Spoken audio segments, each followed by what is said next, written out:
أعوذ بالله من الشيطان الرجيم. بسم الله الرحمن الرحيم.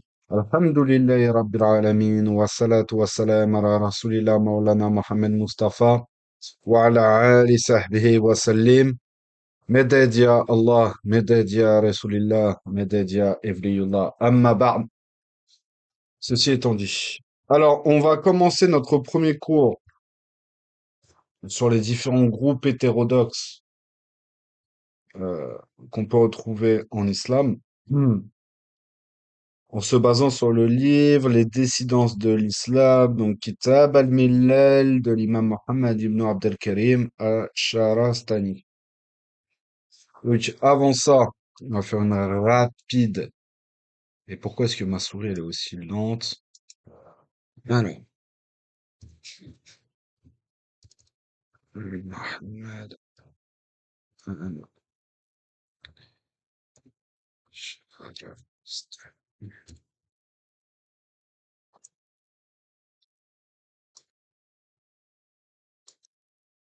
alors, je vais partager mon écran.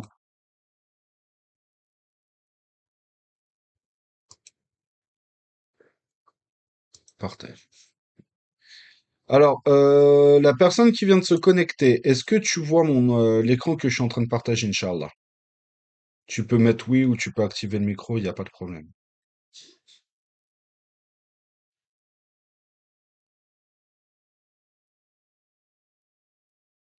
Arnaud. Ok. Ok. Oh bah Arnaud, c'est bon. Impeccable. Alors, donc Mohamed al-Sharastani, donc Abu al-Fath, Mohamed ibn Abd al-Karim al-Sharastani, qui est né en 1086 et mort en 1053, est un philosophe et théologien musulman d'origine perse. Il est également un historien des religions, influent et un hérésiologue important. L'une de ses principales œuvres est le livre des religions et des sectes, donc Kitab al-Millal wa nihal, donc le livre qu'on est en train d'étudier ensemble, mais uniquement sur Kitab al-Millal, dans la partie sur les sectes. Et ce livre fait de son auteur, donc Mohamed al-Sharastani, euh, un pionnier de l'approche scientifique dans l'étude des religions. En effet, al-Sharastani s'efforce d'y écrire aussi objectivement que possible l'histoire religieuse et universelle de l'humanité. Alors, il est originaire de la ville de Sharistan, au Tadjikistan actuel, où il reçut une éducation traditionnelle.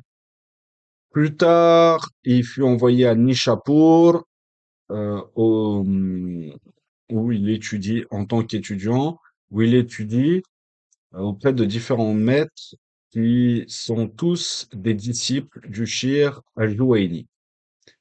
Et à l'âge de 30 ans, il se rend à Bagdad afin d'y poursuivre plus profondément les études théologiques. Il fut enseignant pendant 3 ans à la Madrasa Nizamiya, donc une prestigieuse école, bon, pas uniquement Ash'ari, mais dont les Ash'ari ont une certaine influence dessus, avant de retourner en Perse où il officie comme suppléant dans la chancellerie de Mu'izz ad-Din Ahmed Sanjar, émir seljoukide au Khorasan. Et à la fin de sa vie, Asharastani retourna dans sa ville de Sharistan. Euh, donc, certains orientalistes et islamologues contemporains, comme Mohamed Taqi Daneshpajo, Wilfried Mandelung ou Jean Jolivet et Guy Monod, pensent que Asharastani n'était pas sunni, en suivant notamment le mouvement Ash'ari, mais ils pensent que c'est un Ismaélien Nizari, sous Taqiyya, en raison des persécutions dont les Ismaéliens faisaient l'objet à l'époque. Mais il faut savoir que si c'était réellement un Nizari, les Nizaris, en fait, sont une des branches du Nizarisme est euh, le groupe des Hashishides. Donc, ils avaient euh, une force qui était non négligeable. Donc, ça rabaisse le principe qui dirait qu'il sera un Ismaélien Nizari sous Taqiyya, premier point. Et second point, c'est que comme on le verra dans le livre Kitab al-Millal, comme on le verra dans le livre au niveau de la description de la doctrine d'Al-Sharastani, dont on va détailler à partir d'aujourd'hui, Al-Sharastani était un Ashari qui était très ancré dans les sciences du kalam. Et ce côté-là fait qu'il s'opposait à certaines positions que l'on pouvait retrouver chez d'autres Ashariya, etc. Mais en soi, de ce qui est rapporté dans la majorité des biographies, la majorité des biographies sunnies traditionnelles, c'est que effec- effectivement l'imam Ash-Sharastani fait partie des imams de référence dans le madhab Ash'ari dans les questions de croyance. Donc, pour ce qui est de la doctrine d'Al-Sharastani, donc un contemporain d'Al-Sharastani nous a conservé un écho de ce que furent, entre guillemets, ses rêveries sharastaniennes. Donc à la fois innocentes et dangereuses, parce qu'elles se tournaient d'instinct vers de grands sujets. Donc Mohammed ibn Abd al-Karim al-Sharastani se voulut à la fois philosophe et théologien. Je tiens mes informations de Mahmoud ibn Mohammed ibn Abbas ibn Arslan, donc un historien qui alla un jour s'entretenir avec Al-Sharastani dans la retraite ou la dureté des temps. Et l'acharnement de ses ennemis l'avait contraint à rechercher un refuge. Et Al-Sharastani était un homme d'une exquise politesse et dont la conversation et le commerce étaient également agréables. Il n'avait euh, il n'avait tant erré en matière de foi, ici de l'hymen, et s'il n'avait eu de goût invincible pour les croyances hérétiques, il eût été un imam de son temps. Plus d'une fois, à la façon, plus d'une fois, à la façon, avec tant d'esprit et un si grand mérite, il avait pu se ranger à des opinions que n'autorisait aucune preuve, aussi bien dans l'ordre de la tradition que celui de l'intelligence pure. Donc ici, quand on parle de l'ordre de la tradition, généralement on fait allusion à la sunna, et quand on fait allusion à l'ordre de l'intelligence pure, c'est plutôt ici le mantek ou le aql. Donc il était sur une position intermédiaire qui alliait les deux. Cette façon était pour nous un sujet constant d'étonnement. Allah nous préserve de l'abandon et de la détresse qui nous ferait perdre la lumière de la foi. Ce qui fit le malheur d'Asharastani ne fut rien d'autre que son éloignement pour la véritable lumière qui est celle de la loi, la charia, et l'obstination qu'il mit à s'empêtrer dans les ténèbres de la philosophie. C'est-à-dire qu'ici, il nous dit que malheureusement, Asharastani s'est ancré dans trop de kalem, au point d'en délaisser l'importance et l'attachement à la charia, donc à la loi.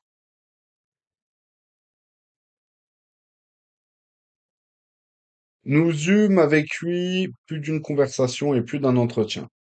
Il ne demandait pas de son idée favorite qui était la défense des philosophes grecs et l'argument qu'il faisait valoir en leur faveur. Donc en gros, il avait une réelle méthodologie et argumentaire pour défendre la position des philosophes grecs par rapport à une compréhension peut-être plus littérale des textes de la charia. Euh, j'ai assisté à ces sermons à Bagdad Et c'était là des sermons où il ne proposait jamais le nom d'Allah ni du prophète, alayhi salatu wassalam.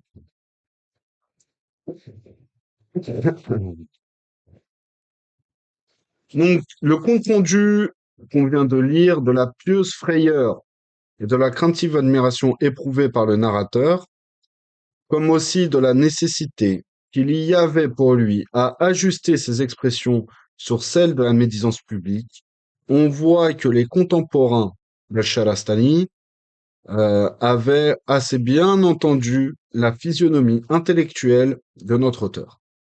C'était celle d'un théologien de premier ordre, car cette science où Al-Sharastani aurait pu être l'imam de son temps est cette science abstraite qui procède par raison démonstrative et ne fait allusion aux croyances essentielles.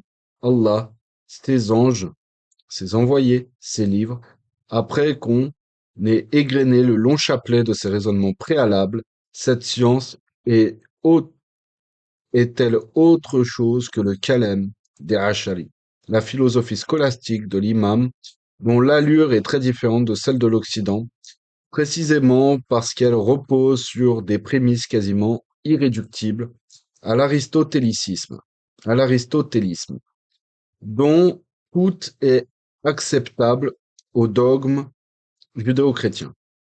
Là, c'est une question qui se pose. Les philosophes dont parle Charastani, il est clair que notre Choresmien ne se faisait qu'une idée assez confuse. S'il avait été plus perspicace et mieux instruit de l'histoire de la philosophie, ou s'il avait prêté au discours de notre auteur une oreille plus attentive ou moins prévenue, il aurait compris que la philosophie d'Acharastani, la redécouverte des sages de la Grèce, ne faisait qu'un avec son acharisme philosophique. Donc lui, il était vraiment dans les branches les plus, euh, on va dire, calémistes et philosophiques du acharisme. Parce qu'il y a différentes branches et différentes méthodologies chez les acharia. Il y a des gens qui vont être euh, plus ancrés dans une forme de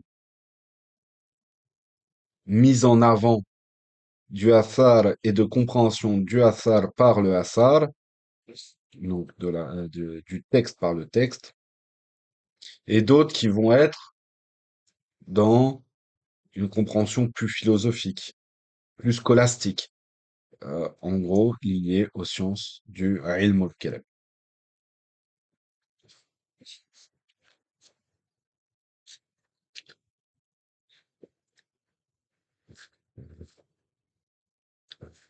Euh, Philosophie de l'ancienne Grèce avec la théorie et la méthode de la Sharia.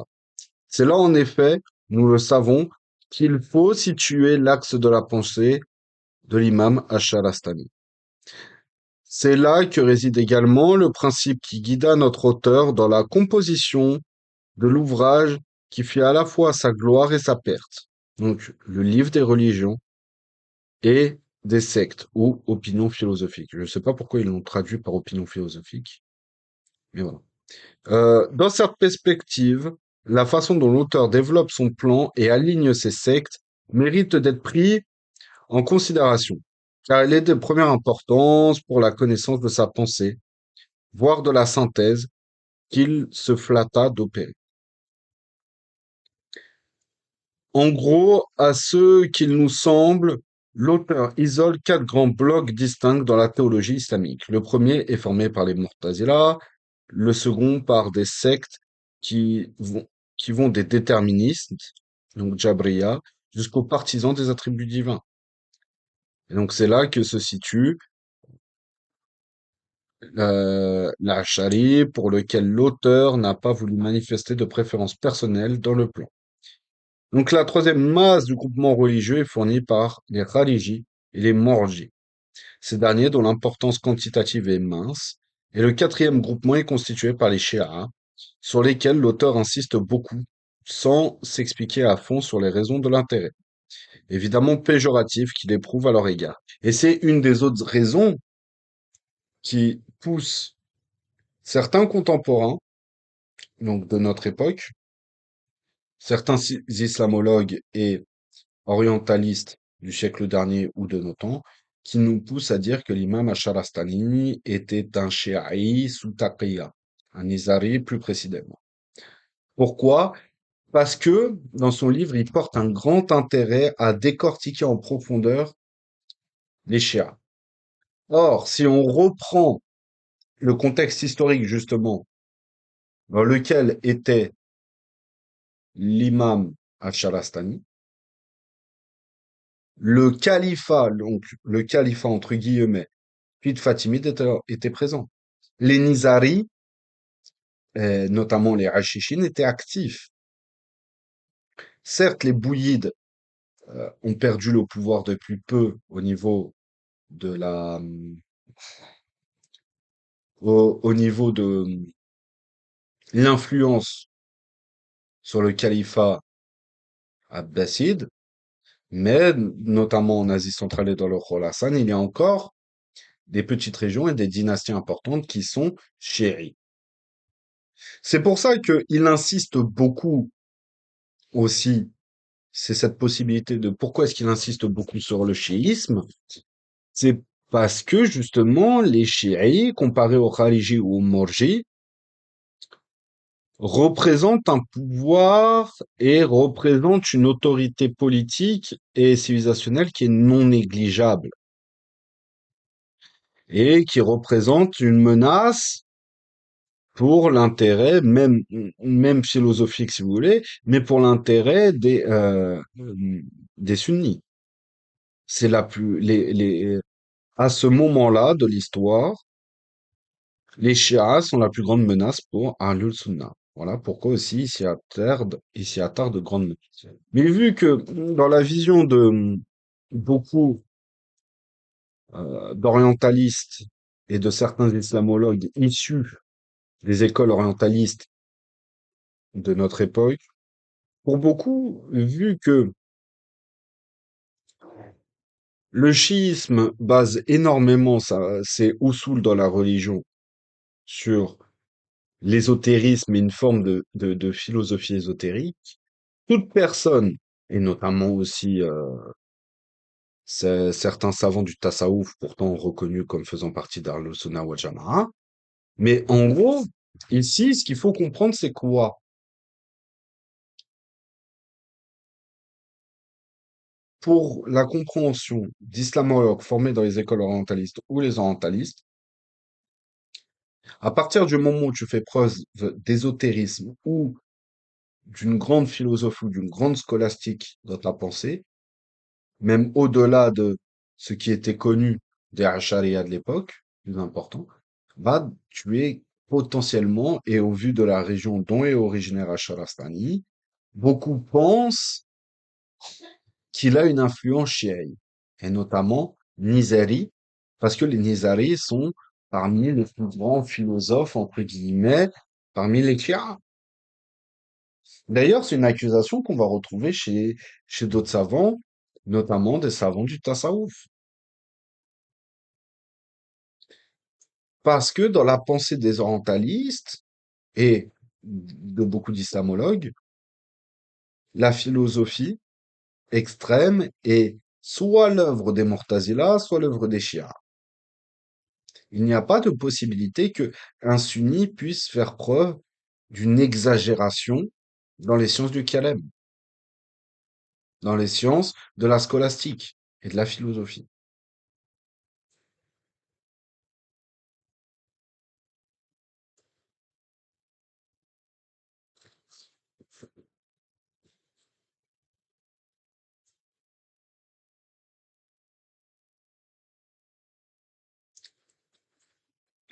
Quelle est l'attitude de notre auteur, au fond discrètement engagé, envers ces quatre blocs religieux, et en quoi rappelle-t-elle le préjugé favorable qu'il nourrit à l'égard de la théologie naturelle dans sa version islamique et que l'étude de la seconde préface nous a permis de mettre en lumière? Il semble que cette attitude soit sans mystère et qu'une lecture attentive de l'ouvrage, tenant compte de la différence entre les passages où la pensée de l'auteur s'exalte et celle où elle se borne à un rôle purement répétitif, soit de nature à nous mettre sur la voie. Les blocs 3 et 4 n'intéressent que médiocrement l'auteur, car ils sont plus riches de faits concrets pour lesquels l'information de l'auteur ne diffère pas sensiblement de celle de ses prédécesseurs, que de réflexions personnelles. La raison en est aisée. La raison en est aisée de déterminer. Aucun des théologiens qui composent ces groupes ne s'est lancé dans la discussion des questions qui intéressent véritablement Ash'arastani, à savoir la nature divine.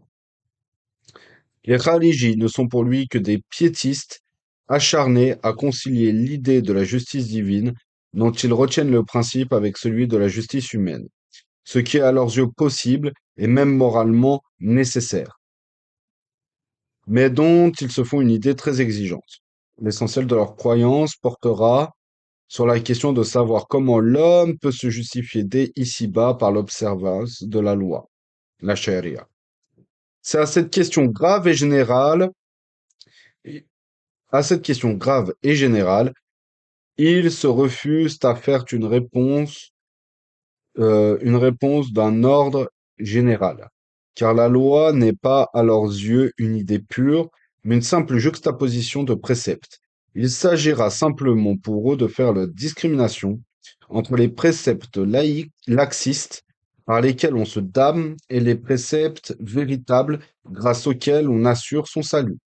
On aboutit ainsi, tout au plus, à une méthodologie de la charia d'un caractère souvent féroce et implacable, car elle prétend connaître du destin terrestre des individus, aussi bien que des récompenses célestes auxquelles ils auront droit. Ce n'est décidément pas au bloc 3 que vont les préférences d'Acharastani. Encore qu'il ait eu l'extrême perspicacité de mettre les Mourji en parallèle avec les Kharijis. Il sera plus intéressé, mais guère plus tendre pour le quatrième bloc, à savoir celui des Shi'a. À ces Shi'a, bien des reproches et des plus graves sont adressés sur ce ton de détachement sarcastique qui se veut de pure objectivité. En premier lieu, ils pêchent par incohérence, par insuffisance dogmatique et par incapacité de comprendre les vrais principes. Ils semblent ignorer ce qu'est une théologie dogmatique, voire même un raisonnement bien conduit. D'ailleurs, ils changent de système sans le moindre scrupule. Après s'être inspiré d'une théologie puérile qui niait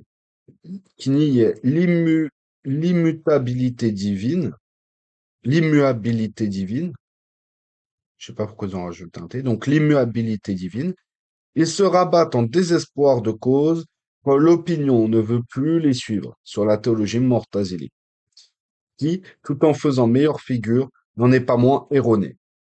Ils sont d'un égocentrisme excessif. Leurs théoriciens se prétendent inspirés et prophètes, alors qu'ils débitent des fables connues de tous, mais dont ils ne sont guère capables d'apercevoir le sens profond.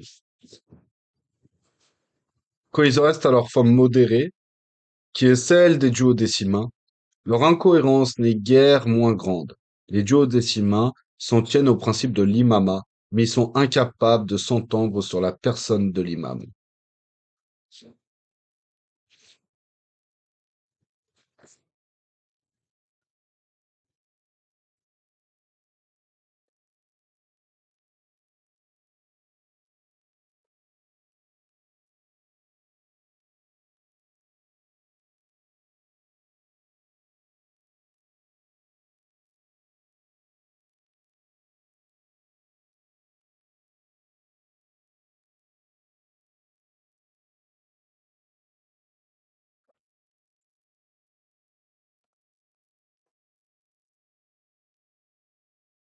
Pour nous résumer, le jugement de notre auteur sur les Kharijis et les Shi'a est assez négatif et pessimiste.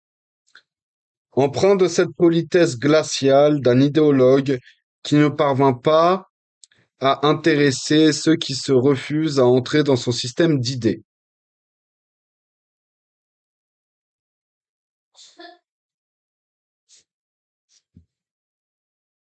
Les Khalijis sont tout à fait incapables de dialectique et les chiites n'ont qu'une ébauche de dialectique.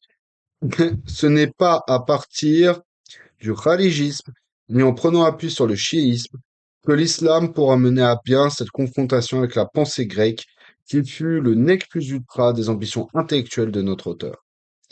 Ainsi donc, une fois éliminés les kharijis et les chiites, seuls les Mu'tazili et leurs adversaires les Jabriya, ainsi que les partisans des attributs restent en lice.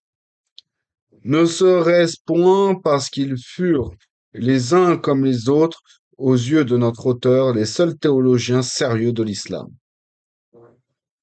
De fait, si nous nous rapportons à cette partie de la préface que nous considérons comme normative, nous voyons apparaître les Ash'ari, les Karami et les anthropomorphistes et les Mu'tazila.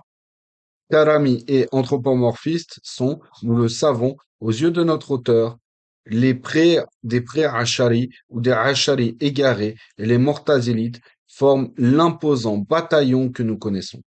Asharastani se représente donc l'évolution véritable de la pensée islamique comme un dialogue entre deux groupements historiques, qui sont les seuls à avoir droit à son estime. Avant de voir à présent ce que fut pour l'auteur le bilan de ce dialogue et de quelle manière une comparaison systématique avec la philosophie grecque est possible, nous faisons une pause d'un instant pour nous remémorer le chemin que nous a fait parcourir jusqu'ici l'étude de la pensée d'Asharastani. Donc, de l'aveu de tous les orientalistes et orientaux, Asharastani fut un homme à système, et non pas, comme le ferait croire la forme extérieure de son ouvrage, un simple compilateur d'opinions diverses et contradictoires. Les orientaux ont soupçonné que ce catalogue avait une unité, sans vouloir cependant, par préjugé doctrinal, trop s'appesantir sur la question. Les bavardages d'un témoin nous disent ce qui donnait aux yeux des contemporains le ton à la pensée de l'auteur, l'alliance de la science théologique des Arabes avec la philosophie. Traduisons la pensée des sages de la Grèce, si bien que c'est pour lui-même, si bien que c'est pour lui la même chose d'approfondir la pensée islamique dans le sens de l'imam al-Ash'ari et de ressusciter l'héritage de l'ancienne Grèce. L'examen de son ouvrage, à condition que nous entreprenions à partir de la seule préface qui ne soit pas une fausse porte, à savoir la seconde, nous éclaire pleinement sur la question.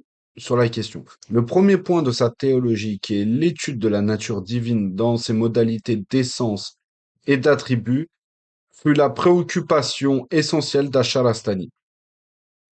Nul doute qu'elle était, à ses yeux, celle de ses penseurs favoris, quelques Ash'ari qui se comptent sur les doigts, et les anciens sages dont, en dehors de quelques maximes mutilées, on sait au fond si peu de choses. L'ambition de notre auteur a donc été de faire à la Ash'ariya des progrès indéfinis sur le chemin de la spéculation pure, donc d'aller de développer encore plus les sciences du Kalem Ash'ari.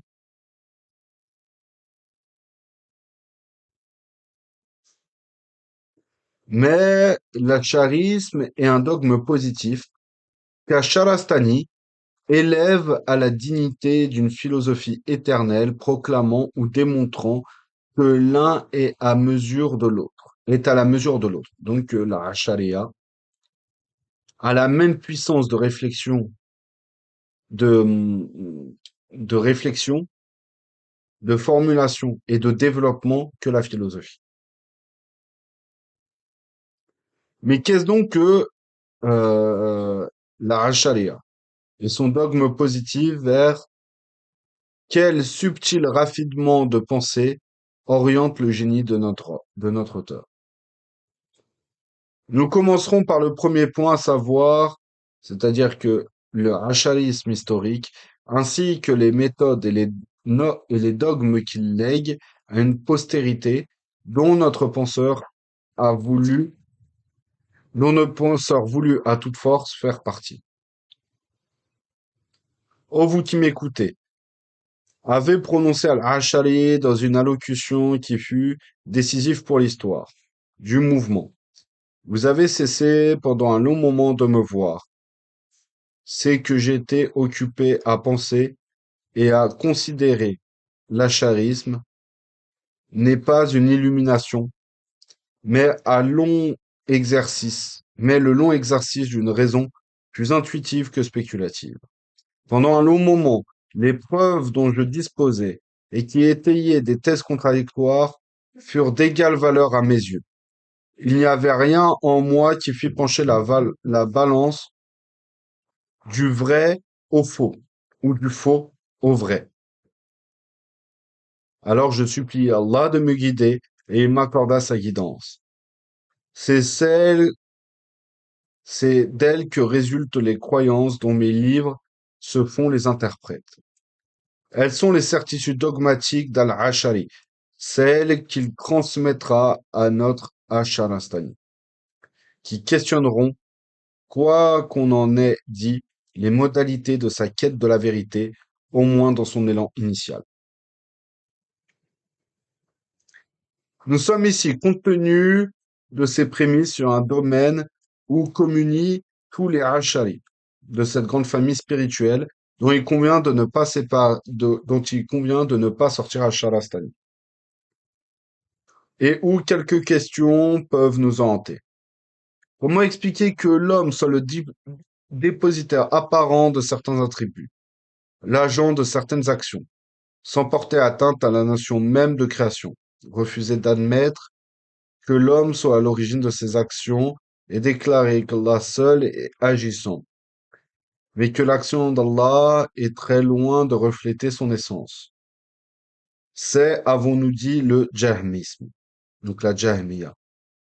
Soutenir tout au contraire que les actions de l'homme sont le produit de sa volonté ou le résultat d'un système mécanique dont serait le centre, c'est le mortazilisme. Comment faire preuve, comment faire pour emprunter au Jahmi son sens de la transcendance tout en conservant la distinction humano-divine propre au mortazilisme et dont on ne saurait se passer comme principe d'explication ou de moins d'exposition.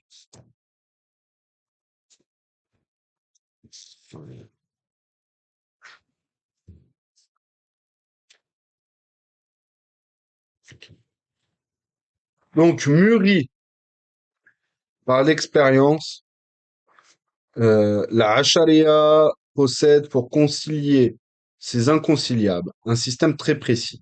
En voici les grandes lignes. Au sommet se trouve l'essence divine. Cette essence n'est pas l'être pur comme dans le christianisme, tout en étant cependant l'unique et, et souveraine causalité. Si l'on veut nommer d'un autre nom, on peut l'appeler la nécessité de l'être, et non l'être nécessaire comme dans la pensée d'Avicenne, Ibn Sina, dont cette appellation dérive. On peut aussi appeler la causalité de l'être.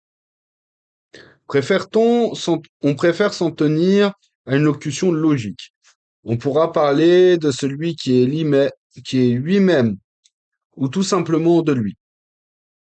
On est alors tout proche du credo des mystiques, pour lequel la fameuse formule de l'unité divine, ou unicité divine, La ilaha illallah, se transforme volontiers en un. Il n'y a pas d'autre Dieu, il n'est pas d'autre Dieu que lui.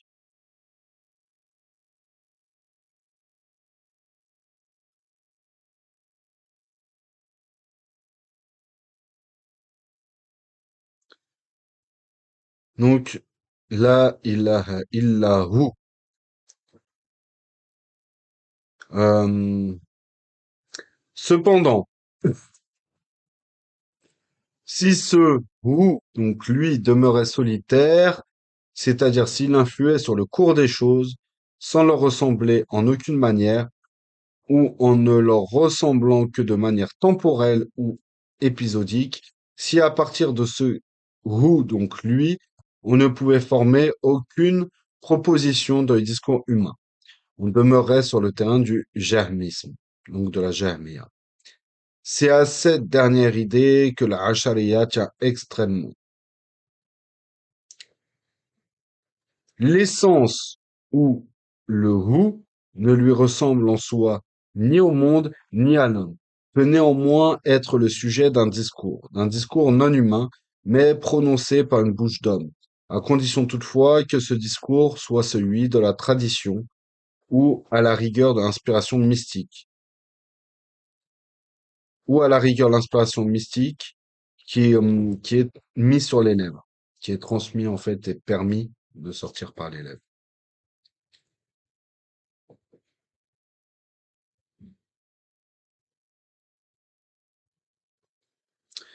En langage technique, on dira que l'essence divine possède des attributs auxquels il est à la fois identique et non identique. Ces attributs, dits attributs d'essence, sont la vie, la science, la puissance, la volonté, l'ouïe, la vue et la parole.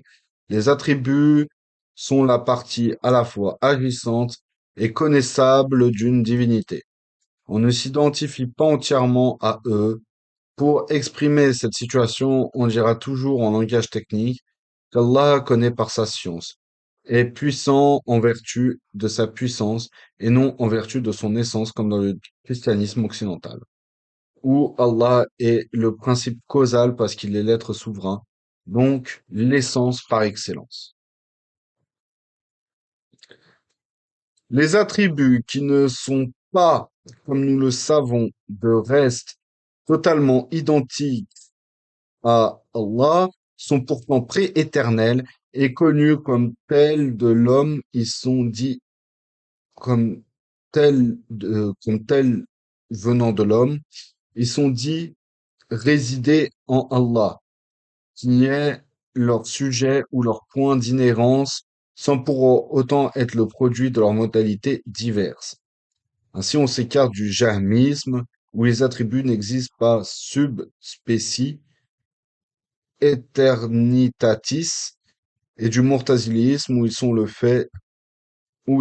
fait non d'Allah, mais de l'homme auquel ils permettent de figurer en tant qu'être moral et responsable en face d'Allah, dont le caractère finit par être celui d'une négativité transcendantale. transcendantale. Il va sans dire que la doctrine des attributs divins est le centre et la pièce maîtresse de la Ashariya. C'est en pensant à elle que l'imam al-Ashari prononça les fières et triomphantes paroles que nous avons rapportées plus haut, par lesquelles il laissait prévaloir que grâce à l'invention d'une méthode rationnelle nouvelle, il pourrait être mis fin aux ténèbres de l'hérésie. Asharastani ne serait donc pas Ashari, ce qu'il est au contraire de toutes ses forces. S'il ne donnait pas la priorité à la réflexion personnelle à la doctrine des attributs, sur toute autre considération, et cela avait des, avec un zèle qui avait déjà frappé les contemporains et leur avait paru tour à tour dangereux, touchant ou simplement ridicule. Donc, Asharastani ne serait pas la haute personnalité intellectuelle où nous essayons de dessiner les contours, arrachés au dénigrement des hommes et à l'ingratitude du temps. Si le discours dogmatique de la Ashariya, commun aux penseurs de cette école, ne prenait pas chez lui des accents très personnels et, avons-nous dit, à certains écarts presque modernes, achevons à présent de nous expliquer sur ces deux points. Personnel. Sa réflexion l'est en ce qu'elle ne se contente pas des arguments d'Al-Ashari, tout en se ralliant à l'essentiel de ses conclusions, et cela avec une liberté d'allure qui devait provoquer tant de médisance chez les contemporains, largement suivis pour leur postérité. Moderne, et même à certains égards hégélienne. La méthode d'Al-Sharastani l'est en ce sens. Elle fonde ses certitudes dogmatiques sur une interprétation de l'histoire, et en particulier de l'histoire des religions. Autrement dit, la doctrine Ash'ari des attributs, où il voit le dernier mot de la Ash'ariya et même de l'islam, est pour Asharastani en gestation dans l'histoire et tout le passé religieux de l'humanité. C'est grâce à l'adversaire Mortazili et en raison de cette succession de thèses et d'antithèses marquant le développement de l'esprit humain chez Hegel que l'Ash'ari apportera à la perfection la doctrine des attributs divins, qui est son fond propre et et l'apport de son fondateur. Cet ennemi est un penseur Mortazili de premier ordre, Abu Hashim al-Juba'i. C'est la doctrine d'Abu Hashim qui servira de catalyseur à l'Ash'ariya de l'avenir, celui qu'Al-Sharastani superpose à la doctrine de l'ancien Al-Ash'ari et qui lui permettra d'échapper à la tentation de, euh, de l'avicénisme, donc de la pensée d'Ibn Sina. Pour communier enfin avec une pensée,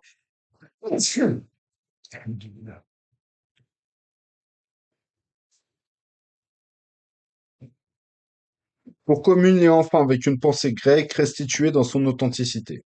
C'est dire qu'après la théorie des attributs formulée par Al-Ash'ari, la doctrine d'Abu Hashim al-Juba'i apparaît à Sharastani comme le progrès le plus décisif de la pensée islamique.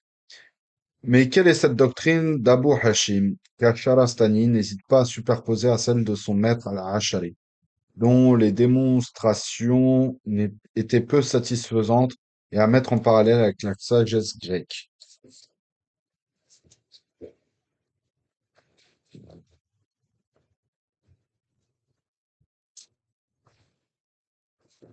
On va essayer de finir l'introduction.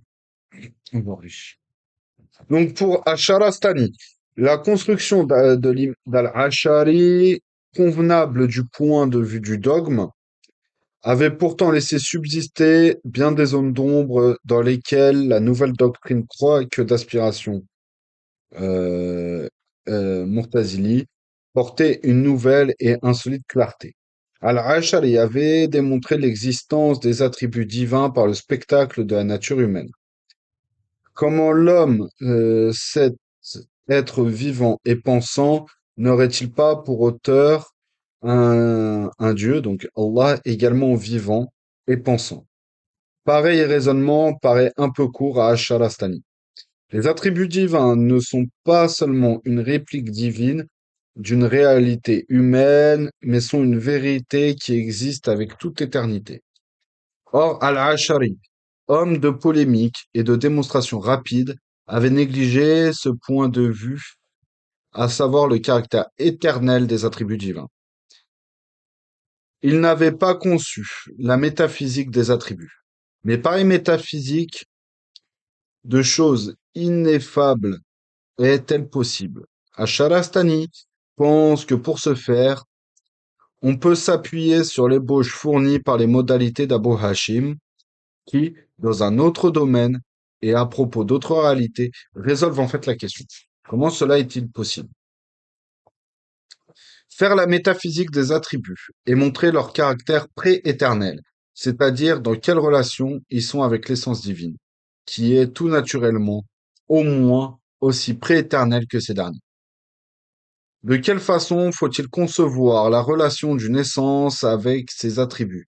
Question sur laquelle la réflexion musulmane avait buté jusque-là. Et c'est à cela que répond la métaphysique des modalités, conçue par Abu Hashim, et que les Ashariya n'eurent plus à transposer à leurs attributs pour être enfin capables de gloser la pensée d'Al-Ashari. Le seul fait de concevoir la relation d'une essence avec ses attributs ne pas en effet sans avec ses attributs pas en effet ne part pas en effet sans poser de graves problèmes philosophiques. Une essence est donnée une fois pour toutes. Elle est inaltérable. Et il y aurait contradiction dans les termes à imaginer comme sujette au changement. Il n'en va pas de même de la manifestation de cette essence. Faudra-t-il admettre que quand Pierre et Paul, donc Khalid et Zayd, marchent et se meuvent, c'est l'essence qui marche et se meut. On y est contraint en termes de bonne logique, car la proportion de Pierre et Zayd sont hommes, et authentiques et véritables. Il faut donc refuser de leur attribuer une essence, ce qui, ce qui ôtera toute validité à la proposition de la proposition. Donc Pierre et Zayd sont hommes. Ou encore dire qu'ils ne se meuvent qu'en apparence, que le vrai mouvement ou le vrai repos sont ailleurs, en un lieu que nous ne percevons pas, en un lieu qui ne serait pas espace ou non-espace. Nous pouvons encore dire, si nous refusons la validité logique de cette proposition, que nos lèvres, en la prononçant, n'émettent pas un pur flatus vocis, voire une parole purement subjective, et qui ne traduit en aucune manière la réalité, mais qui ne voit que ce qui est préoccupant quand il s'agit de Zayd et de Khalid, devient singulièrement grave quand il s'agit d'Allah lui-même, qui lorsqu'on mais qui devient singulièrement grave quand c'est Allah lui-même qui en est question. Or, que Allah soit en question, derrière ces interrogations, l'allure pyrrhonienne donc, ou éléate, c'est là la chose difficile à nier. Allah est une essence, nous le savons fort bien depuis la Ashariya et même le Mu'tazila, et même le Mu'tazilisme. S'il n'était pas une essence, il ne serait pas le Hu, donc le lieu parfait de l'identité dans lequel plonge la pensée de tous les mystiques. Mais il est aussi l'action et le déroulement des choses, puisque ce monde ne subsisterait pas un instant sans lui. Répondre, comme le fit Al-Ash'ari, que le monde subsiste par le jeu des attributs est bien, mais il n'est pas suffisant. Car comment les attributs sont à la fois essence et action, existant dans l'immuable, c'est-à-dire dans l'essence, et présents dans la plus petite des actions, qui est l'accomplissement ici-bas. Comment la puissance d'Allah, qui est à l'origine de la création, est-elle aussi ce qui permet à un homme de prendre une décision ou simplement de remuer telle ou telle partie de son corps? Il est clair qu'en l'espèce, les attributs ne seront pas tout à fait l'essence, car autrement, il n'y aurait pas d'action, et pas tout à fait l'action, car autrement, nous ne saurions rien de l'essence d'Allah. Il faut s'imaginer pour eux un statut intermédiaire, un statut qu'Al-Ash'ari avait simplement énoncé à partir des erreurs opposées commises par le jahmisme et le mortazilisme. Or, les modalités d'Abu Hashim sont précisément ce statut intermédiaire, de dimension moindre toutefois parce que conçu à l'échelle de l'homme. Voici en quoi elle consiste. Soit la proposition de, entre guillemets, l'homme court ou, non, on va éviter de dire ça, donc de l'homme court, comment interpréter? On peut refuser, comme il a été dit plus haut, toute espèce de relation causale entre l'essence de l'homme et la réalité empirique de la course. C'est la position de l'ancien mortazilisme. Donc, le mortazilisme, les premières formes de mortazilisme. Position qui le fait tomber dans des absurdités qu'Acharastani aime à relever au passage, et qui guide dans sa plume dans les rubriques qu'il consacre au Mortazili, tous ceux qui, dans cette proposition, ne verraient que deux réalités, l'homme individuel qui court et la course qui fournit, hic et nunc, sont condamnés à s'enfermer dans la même absurdité. Une seule solution est celle d'Abu Hashim, l'homme et le fait de courir ne sont que des réalités empiriques. C'est une troisième réalité, plus réelle, si l'on peut dire, que les deux précédentes. C'est celle de la course elle-même. Avec le petit perfectionnement d'Abu Hashim, notre examen portera donc sur trois sujets. L'homme qui court, donc l'actif, la course qui la fournit, le passif, et la course en soi, l'action. Une disposition providentielle de la langue arabe dans laquelle le verbe comporte toujours un nom d'action et où la construction du participe présent et du participe passé reste très visible et très apparente au point que les grammairiens se demandent si l'un et l'autre ne dérivent pas de ce même nom d'action. Cette même disposition vient à la rescousse à partir de la racine fa'Allah, faire. Fa'Allah, faire. Peut-on former fa'il, celui qui agit, maf'oul, et ce qui est agi, fi'l, l'action elle-même. Ou dans l'ordre métaphysique, on a la trinité suivante. L'agent qui est l'homme ou Allah et dans l'autre et l'autre dans le mortazilisme est exclusivement Allah dans l'acharisme. Attends. Ah d'accord, ok, je viens de comprendre. Donc en gros chez les Ashariya, chez les Mortazila, il y a une espèce de forme de trinité métaphysique au niveau de l'action. Alors que chez les Ashariya, il n'y a qu'une unité en fait de l'action qui est Allah. Donc le produit de l'agent, le participe passé, les faits directement observables, autrement dit les réalités de ce monde, ou le produit de l'action des hommes.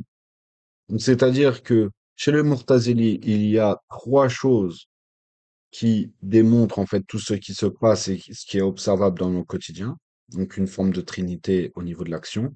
Les Mu'tazila, il n'y a qu'une seule modalité, chez les Ashariya, pardon, il n'y a qu'une seule cause à tout ça, c'est Allah Azza wa Jal.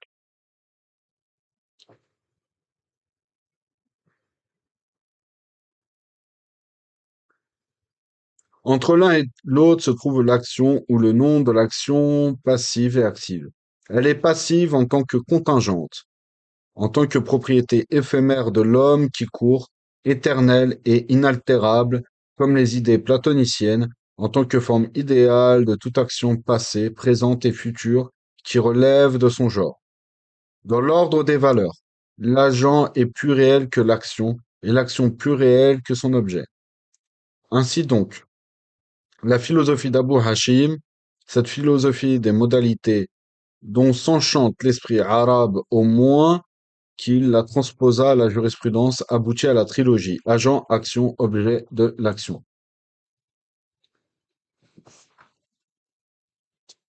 Mais qui ne voit pas mais qui ne voit pas que cette trilogie correspond mot pour mot à celle que les Ashariya des origines avaient énoncée. La trilogie de la Ashariya, destinée à renvoyer dos à dos le Jahmi et le Mu'tazili primitif, est, rappelons-le, la suivante. Essence divine, attribut divin, monde, et objet de cette essence et surtout de ses attributs. Dans cette trilogie, il est aisé de voir que les modalités d'Abu Hashim correspondent très exactement aux attributs d'Al-Ashari. Asharastani pouvait donc croire qu'Abu Hashim avait achevé de démontrer la Ashariya. L'esprit islamique a donc pour lui une histoire que la succession des rubriques destinées principalement à égarer le lecteur, peu perspicace, ne manière volontaire, imparfaite, ne se traduit que de manière volontairement imparfaite. Pardon. Résumons cette histoire. Au début était une réflexion morale sur le péché. Cette réflexion fut principalement le fait des Khariji et des Shia, deux sectes apparemment opposées, mais en réalité amies par leur absence d'horizon métaphysique. Les Jahmi et les Jabri vint, avec les Jahmi et les Jabri vient la métaphysique. Mais c'est une métaphysique exclusive et outrancière, qui menace de volatiliser comme la charge d'un explosif trop fort les données de l'esprit humain. Les données de l'esprit humain au profit de la seule réalité qu'elle veuille connaître, la suressence divine. Bientôt s'accomplit la réaction du mortazilisme. À cette essence divine, il continue à déclarer transcendantale. Les mortazili imposent pourtant le carcan de la loi morale. Dieu est alors conçu. Donc Allah, pardon, est alors conçu tantôt comme un pur esprit qui est la négation de l'existence de ce monde, tantôt comme un législateur dont la sagesse pourrait démontrer à tous les sages de ce monde un drame. S'ensuit ainsi une prise de conscience avec la nécessité d'un juste milieu. L'imam al-Ashari est le premier à l'énoncer. Il lègue au monde islamique la théorie des attributs divins, de sorte que le juste milieu entre le Jahmi négateur et métaphysique et le Mortazili anthropomorphiste, mais les attributs d'Al-Ashari sont encore trop imprégnés de sagesse humaine pour Asharastani. Il ne suffisait pas de choisir la voie du milieu, il fallait également montrer qu'il existait une réalité intermédiaire, la réalité du milieu, celle des attributs divins.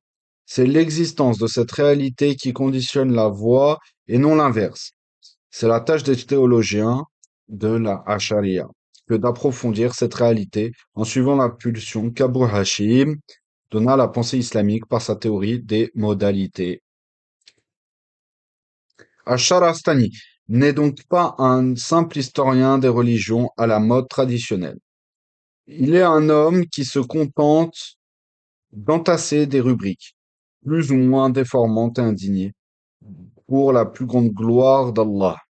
Un biographe turc d'Asharastani s'étonne du sang-froid et de l'impavidité, l'impavidité avec lesquelles il expose les doctrines qu'après lui, l'islam considéra comme ses pires ennemis. Ce sang-froid et cette impavidité n'étaient nullement joués, pas plus qu'ils n'étaient affectés. Ils ne faisaient pas davantage partie du caractère de l'homme que les contemporains s'accordent à dépeindre comme un séduisant orateur. Il n'était pas l'attitude boudeuse d'un sage qui serait retiré du monde au fond de quelques thébaïdes ou grottes, etc. En gros, lieu de retraite. Puisque notre orateur participa à la vie de ce monde dans la mesure où il en eut les moyens, en réalité, il s'agit d'une méthode de réflexion de la croyance en l'unicité absolue de l'esprit humain, manifestée selon un ordre rigoureux par les vicissitudes de l'histoire. Vue personnelle que tout cela ou vue personnelle que tout cela ou est-ce une fantaisie d'un original. À Sharastani, dont nous avons dont nous savons le goût pour la numérologie et qui avait au surplus médité le hadith portant sur les 73 sectes dans lesquelles devait se partager inéluctablement l'islam, fut persuadé que, sans m'être totalement au courant de ces méthodes exégétiques, que la situation et l'enchaînement des idées reflétaient le rythme de l'esprit humain. Ce rythme, il l'identifiait à l'histoire de l'islam, dont dont il nous présente à sa manière une interprétation véritablement hégélienne, hégélienne ou hégélienne. Nul ne saura dire à quel degré, car les documents manquent de part et d'autre, aussi bien du côté de l'observateur que dans le champ de ses études. Notre auteur a pris la mesure de l'histoire. On ne saura pas plus si les sourcilleux docteurs l'ont réintroduit à titre posthume, qu'il leur a introduit à titre posthume. Il est vrai dans le giron de l'orthodoxie sunnite. On savait plus ou moins long, on savait plus ou moins long que nous sur l'auteur qu'il réhabilitait. Le fait qu'il nous ait transmis leurs interrogations et leurs perplexités et le peu que nous pouvons entrevoir par l'analyse des textes de leur raison d'être suffisent néanmoins à ce qu'il semble apparaît de la, d'une singulière grandeur la personne et même la pensée de notre auteur. Donc juste avant, je vais juste vérifier quelque chose. C'était quoi le terme?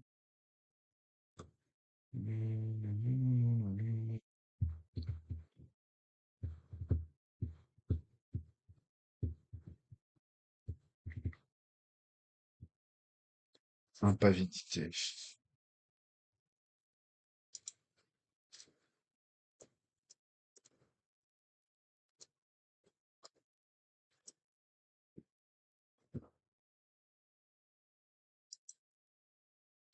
Donc, impavidité veut dire littéralement absence de peur, d'inquiétude ou indifférence. On peut dire comme synonyme calme, courage. Et là, après, c'est une citation. Ok. Donc, c'est l'absence de peur, absence de peur ou d'inquiétude. Donc, après cette introduction, on a quand même vu des notions que je ne maîtrise pas, c'est-à-dire les sciences du calem, de la philosophie et compagnie. On va s'arrêter là, Inch'Allah, pour ce cours introductif. سبحانك اللهم وبحمدك أشهد أن لا إله إلا أنت أستغفر الله وأتوب إليك بسم الله الرحمن الرحيم والعصر إن الإنسان لفي خسر إلا الذين آمنوا وعملوا الصالحات وتواصوا بالحق وتواصوا بالصبر اللهم صل على سيدنا محمد عدد ما في علم الله صلاة دائمة بدوام ملك الله سبحان ربك رب العزة عما يصفون وسلام على المرسلين والحمد لله رب العالمين الفاتحة